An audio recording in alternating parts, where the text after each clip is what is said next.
ನಮಸ್ಕಾರ. ಕರ್ನಾಟಕ ವಿದ್ಯುತ್ ಪ್ರಸರಣ ನಿಗಮ ನಿಯಮಿತ ಕನ್ನಡ ಸಂಘದಿಂದ ಕವಿಪ್ರತಿನಿಧಿ ಹಾಗೂ ಎಲ್ಲ ಎಸ್ಕಾಂಗಳ ಅಧಿಕಾರಿ ಮತ್ತು ನೌಕರರಿಗೆ ಕನ್ನಡ ರಾಜ್ಯೋತ್ಸವದ ಪ್ರಯುಕ್ತ ದಿನಾಂಕ 12/11/2024ರಿಂದ 16/11/2024 ವಿವಿಧ ಸ್ಪರ್ಧೆಗಳನ್ನು ಆಯೋಜಿಸಲಾಗಿತ್ತು.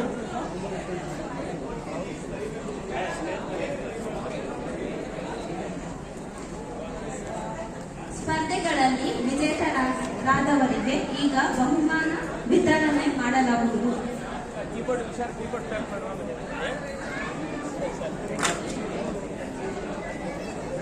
ಮಾನ್ಯ ಶ್ರೀಮತಿ ಸುಜಾತಾ, ಮುಖ್ಯ ಇಂಜಿನಿಯರ್, ಕವಿಪ್ರತಿನಿಧಿ, ಪ್ರಸರಣ ವಲಯ, ಬೆಂಗಳೂರವರಿಗೆ ಸ್ಪರ್ಧೆಯ ವಿಜೇತರಿಗೆ ಬಹುಮಾನ ನೀಡಲು ಕೋರಿಕೊಳ್ಳುತ್ತೇವೆ.